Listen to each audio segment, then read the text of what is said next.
everybody, welcome back to another episode of Field Facts with Forrest. I'm your host, Forrest Carpenter. Today we're going to talk about off-season entertainment. So we all love waterfowl hunting and we enjoy the spring and fall and winter and all that. It's great, just wonderful. But when hunting season comes to an end, things get tough for all of us, whether it's waterfowl withdrawals or duck depression.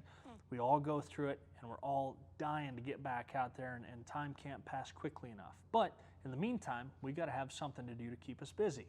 So we're going to talk about a few things today, different things you can go hunt like pigeons. We're going to talk a little bit about practicing your calling, some decoy tips, and talk about a couple other things that you can do to keep yourself busy in the off season. First thing I want to touch on today is pigeon hunting.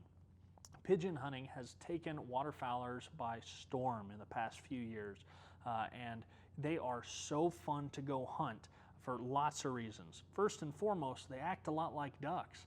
They decoy very readily. If you've got a spread, say of our new G1 Pigeon Silhouettes, those are awesome. They work really well, and if you get those and a robo-dove out in a feedlot or a field that they're feeding in, you can have fun for hours, and there's no limit on these things. So if you get out there in the middle of a good shoot, I've seen 400, 500 bird pigeon shoots. So endless entertainment. Okay, like I say, they're easy to hunt as far as decoys are concerned, and finding them this time of year is not too difficult. Typically, you're going to be able to find them anywhere around a feedlot, and you can find them anywhere from semi-urban to extremely rural areas. So just keep your eyes out. And it's not just pigeons, but also Eurasian collared doves in the past decade or so have really come into the U.S. and they're an invasive species and they've become a problem. So they're also in most states typically a year-round unlimited bird. They're great to hunt. They act a lot like pigeons and they taste great too. So those two birds are going to keep you really busy, and I highly recommend you look into trying to do some of that. It's a whole lot of fun. Okay, something else we can do, it's not quite as fun as going out and hunting, but we need to make sure we're taking care of our waterfowl hunting tools. So you want to take care of your decoys just like you would your gun or anything else. I don't know about y'all, but I know when I'm going hunting, a lot of times I am going out in nasty, nasty weather, awful mud, just terrible things that really most equipment isn't set up to handle. But luckily, with the durability of our decoys, you can just take care of them, clean them up after a hunt, and they'll be good to go. What I like to do in the off season every year is I like to take my whole spread and I'll set them out in my yard or in a field and just have them lined up all like soldiers, just standing there at attention. Set up the power washer, and I like to go through and spray off the front of all the decoys, work my way down the whole, my plot of decoys, if you will. Spray off the front, turn around, spray off the back, come back through. They'll be dry in 30 minutes to an hour. Go back and bag them up, grab the next bag and do it again. Or if you can get them all set out in one spot, just go ahead and knock them all out. It doesn't matter how dirty you get these decoys, as long as you spray them off and take care of them, that flocking is going to stay black, look brand new, and you're going to be really happy with these decoys for years to come. So make sure you're cleaning them and take care of them. The same thing goes for the bags. Half the battle is that the inside of the bags will get dirty. You might get mud on your decoys and then they drop dirt and all that into your bag. So no matter how clean you get your decoys, you put them back into a dirty bag, it's going to kind of erase all that hard work you just put in. So make sure while you're cleaning your decoys out that you clean your bags off. Also, if you've got trailers, great idea, just go ahead, get things organized, pull things out, sweep it out, get the dust out. You probably lose 20 pounds of dirt out of the back of those things, and just get things organized. It's a great way to spend a day or a couple days just thinking about waterfowling. Maybe you just made an order and you need to go put some in there anyway. Maybe you've got some decoys to go build while you're at it. You might as well clean off the ones you've already got. You can arrange them however you'd like to. I know people that like, with big spreads, they like to separate the actives and the resters from the feeders. Everybody's got their preferences, but this gives you that opportunity to be the OCD hunter that everybody knows. We've all got that one friend. So take care of those decoys. Something else to look into is your calling. All right, when you're calling, it's not just a waterfowl season type thing. If you want to get better and make yourself better, and that's really in anything, whether it's shooting or photography or anything, you want to make sure that you're doing it year-round. So when we're working on things as far as the calls are concerned, in the off-season, I like to go back to the basics. When I'm practicing, instead of trying to get real tricky with everything, I find most of my success comes when I am just very sound with the basics. When I make mistakes is when I try to do too much, and I would say for most of the people that I've tried to teach how to call, the most common mistake is just trying to do too much. So get a good foundation, start simple, and build upon that. You know, let's say for some of you guys who are hunting lessers and you're learning how to try to make a whole bunch of noise and it doesn't really sound like geese, it just kind of sounds like a wall of noise. What I like to do is I like to build a couple short sequences, and they start off very slow and choppy, but in time you learn how to put those things together and they sound pretty good. So we're going to start, I'm going to blow a little bit of a lesser lick here, and I'm going to start out with the lick slow, and then I'm going to build into it faster and faster. And if you have 2 or 3 of these licks, you don't end up repeating the same thing over and over and over again, so you sound more realistic and more natural. And when you need to hit these geese with this speed or loud noises that you're looking to, it comes out a little bit more clearly. So we're going to start with something slow, clucks, double clucks, maybe a spit note mixed in there. And I'm going to start slow, and you're just going to practice that over and over and over until things kind of roll together to where you can fit more and more notes in a breath, and it just starts to sound like more geese. So we'll start slow.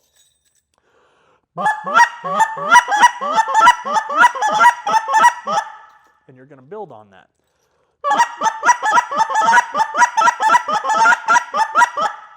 Get that same lick, speed it up a little bit more.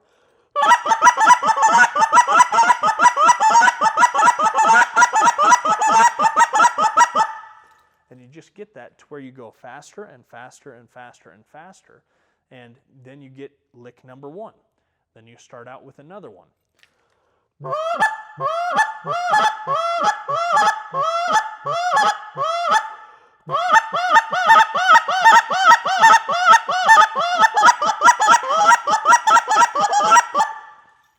And you can start putting these licks back to back and sound like more and more geese with a more natural cadence to where the same thing isn't repeated over and over and over and over again.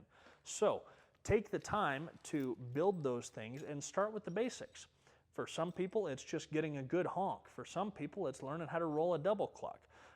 There's lots of resources out there. You can go online, find a bunch of stuff on YouTube, and you can talk about that and learn from other people on YouTube how to do a bunch of that stuff. Another place that you can learn is going to calling contests. And there's calling contests through most of the country. Really from about Kansas City east, there start to be a whole bunch, and along the west coast. From Kansas City to really the west coast, there's not a whole lot going on. So if you're in that area, probably not going to be as easy for you to go visit a contest. But for anyone who's in those areas where there's contests, keep an eye out. And just because you might not want to compete doesn't mean it's not worth going. You can get a lot of things out of going to a calling contest. I recommend you go because it gives you an opportunity to listen to other people.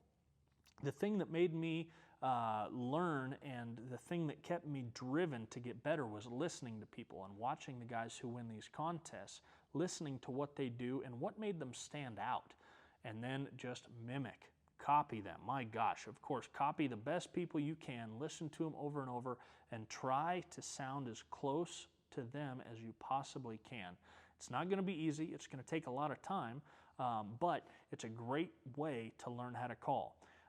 Then, not only can you listen to these great callers, but you're right there, they're in person, go talk to them. They're just guys. It doesn't matter if it's Jim Ronquest or John Stevens or Hunter Grounds or Fred Zink. They're just guys. Go up and chat with them. They want to talk to you. We're all passionate about waterfowling. So take the time, go up, shake their hand, introduce yourself, and say, hey, I'm a new caller. I know you're busy, but is there any chance that maybe I could send you a sound file sometime and see if you could, see if you could listen to it for me? most of the time they're going to be really open to that and happy to help you out however they can. And while they've got a busy schedule and they've got a lot going on, I can tell you, if they're anything like me, they'll get to you eventually. And I get questions like that all the time on our through my email when people are asking for questions or asking questions for this series.